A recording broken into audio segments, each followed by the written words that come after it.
नमस्कार. मल्हार टीव्हीच्या सकाळच्या बातमीपत्रामध्ये आपलं स्वागत. पनवेल तालुक्यातील 10,558 विद्यार्थ्यांपैकी 10,328 विद्यार्थी 12वीच्या परीक्षेत उत्तीर्ण झाले असून तालुक्यात 97.82% निकाल लागल्याची माहिती तालुका गट शिक्षणाधिकाऱ्यांनी दिली आहे. पनवेल तालुक्यातील 59 महाविद्यालयांमध्ये 10,558 विद्यार्थी 12वीची परीक्षा दिली होती. रायगड जिल्ह्यातील सर्वाधिक महाविद्यालय आणि शाळा पनवेल तालुक्यात असल्याने पालक वर्ग मोठ्या प्रमाणात आहे. तालुक्यातील RSS arts, VK high school, CKT junior college, Mahatma education society, NN Paliwala junior college, Kalamboli येथील सुधागड एज्युकेशन सोसायटी महाविद्यालय या 6 महाविद्यालयांमध्ये 500हून अधिक विद्यार्थ्यांनी 12वीची परीक्षा दिली होती.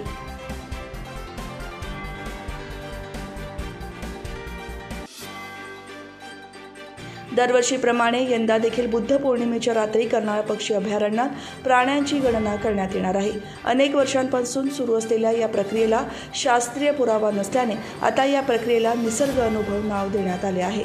या कार्यक्रमाकरिता अभयारण्यात 3 ठिकाणी पाणवठ्यावर मचाण बांधण्यात आले आहेत. या ठिकाणी येणाऱ्या प्राण्यांचे फोटो कॅमेऱ्यात कैद करून आणि पाऊल खुणांवरून प्राण्यांच्या संख्येची गणना करण्यात येत असते.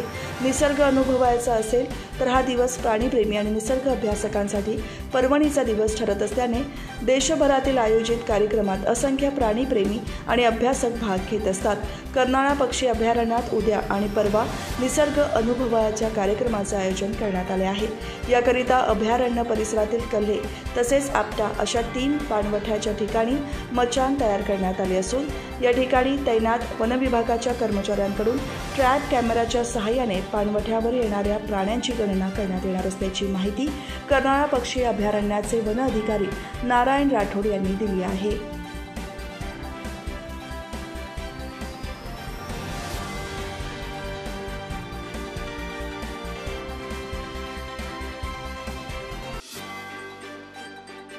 दांड रसायनी रस्त्यावरील पराडे कॉर्नर, मोहपाडा प्रवेशद्वार ते MSCB कार्यालय, रीस येथील डॉ. बाबासाहेब आंबेडकर भवनासमोर TCI गोडाऊनजवळ रस्त्याची दुरावस्था झाल्याने वाहन चालवणे तिव्यच होऊन बसले आहे. या रस्त्यावरील खड्डे चुकवताना अपघातांना आमंत्रण मिळत आहे. त्यामुळे डागडुजी करण्याची मागणी प्रवाशांकडून होत आहे. रसायनी पाताळगंगा या औद्योगिक क्षेत्राला जोडणारा दांड रसायनी हा मुख्य रस्ता आहे. परिसरातील वाढती लोकसंख्या, रोजची रहदारी, औद्योगिक क्षेत्राकडे जाण्या येणाऱ्या वाहनांची वर्दळ पाहता दांड रसायनी रस्ता नादुरुस्त असल्याने किरकोळ अपघातांना आमंत्रण मिळत आहे. नागरिकांना तसेच वाहन चालकांना खड्डे चुकवताना विविध समस्यांना सामोरे जावे लागत आहे. या रस्त्यावरील रीस, मोहपाडा, वावेघर या 3 किमीचा रस्ता समस्याग्रस्त असल्याने वाहन चालकांना वाहन चालवताना खड्ड्यातून प्रवास करावा लागत आहे. यामुळे किरकोळ अपघातांसह अनेकांना कंबरदुखी, पाठदुखीचा त्रास जाणवत आहे.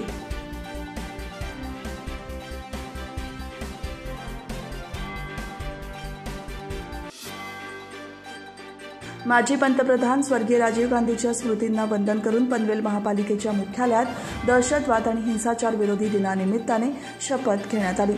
यावेळी उपायुक्त कैलास गावडे, उपायुक्त मारुती गायकवाड, मुख्य लेखाधिकारी मंगेश गावडे, मुख्य लेखा परीक्षक निलेश नलावडे, सहाय्यक आयुक्त स्वरूप खारगे, उपअभियंता सुधीर साळुंखे यांच्यासह अधिकारी आणि कर्मचारी उपस्थित होते.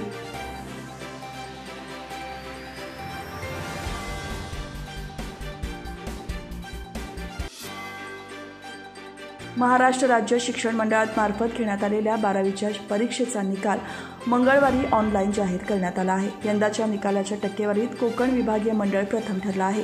यात रायगड विभागाने अव्वल स्थान पटकावले आहे. रायगड विभागाचा 97.1% निकाल लागला आहे तर नवी मुंबईचा 93.70%, तर पनवेल विभागाचा 97.82% आणि उरण विभागाचा 93.22% इतका निकाल लागला आहे. 12वीच्या परीक्षेसाठी यावर्षी नवी मुंबई महापालिका क्षेत्रातून एकूण 15,735 विद्यार्थ्यांनी नोंदणी केली होती.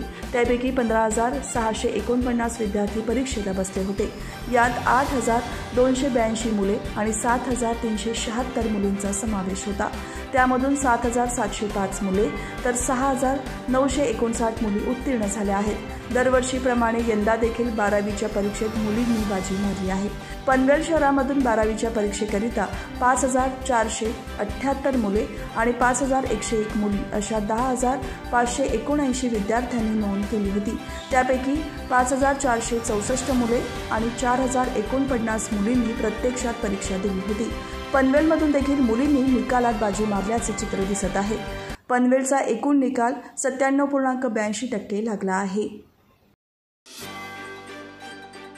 मुंबई पुणे एक्सप्रेस वेवर खोपोली एक्झिटजवळ एका ट्रकने सुरक्षा कठड्याला जोरदार धडक देऊन अपघात झाला असून यामध्ये ट्रकमधील चालक गंभीर जखमी झाला आहे। मुंबई पुणे एक्सप्रेस वेवरून ट्रक पुण्याहून मुंबईकडे जात असताना तो खोपोली एक्झिटवरून शेळपाट्याच्या दिशेने जात असताना चालकाचे त्यावरील नियंत्रण सुटल्याने ट्रकने समोरील कठड्याला जोरदार धडक दिली। यात ट्रकमधील माल बाहेर पडून ट्रकचे मोठ्या प्रमाणात नुकसान झाले आहे, तर चालक गंभीर जखमी झाला आहे। त्याला पनवेल येथे उपचारासाठी दाखल करण्यात आले आहे। या अपघाताची माहिती मिळताच खोपोली पोलीस, बोरघाट पोलीस अपघातग्रस्त टीमचे सदस्य तात्काळ घटनास्थळी दाखल होत ट्रकमधील अडकलेल्या चालकाला बाहेर काढले।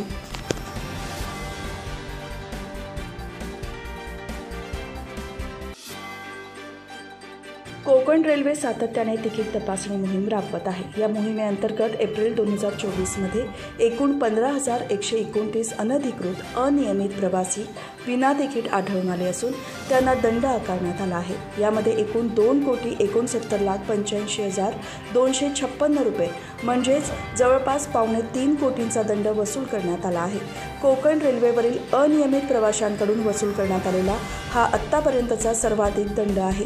कोकण रेल्वे प्रवाशांना गैरसोय टाळण्यासाठी योग्य आणि वैध तिकिटांसह प्रवास करण्याचे आवाहन करते, कारण कोकण रेल्वे त्यांच्या संपूर्ण मार्गावर या तीव्र तिकीट तपासणी मोहिमेचे सतत कारवाई करत असल्याने प्रवाशांनी तिकीट घेऊन सुरक्षित प्रवास करावा असे आवाहन केले आहे।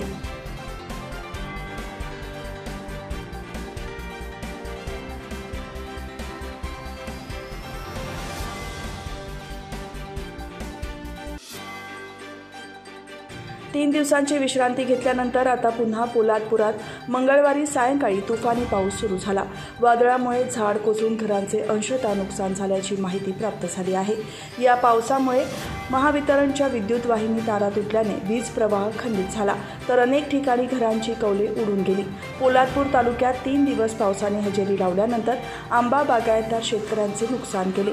त्यानंतर सलग 3 दिवस विश्रांती घेतल्याने पोलादपूरकरांनी सुस्कारा सोडला, परंतु अवकाळीने पोलादपूरमध्ये मंगळवारी सायंकाळी पुन्हा हजेरी लावली आणि शहरातील पिंपळपार ते पौलादजंग दरम्यानच्या रस्त्यावर एक झाड कोसळले। सार्वजनिक बांधकाम उपविभागाच्या कर्मचारी वसाहतीवर महाकाय वृक्ष कोसळून सरकारी खोल्यांचे नुकसान झाले। सुदैवाने येथील कर्मचारी आणि त्यांचे कुटुंबीय बचावले, तर चरई येथील एका कुटुंबाच्या घराचे छप्पर वाऱ्याने उडाल्याने नुकसान झाले आहे।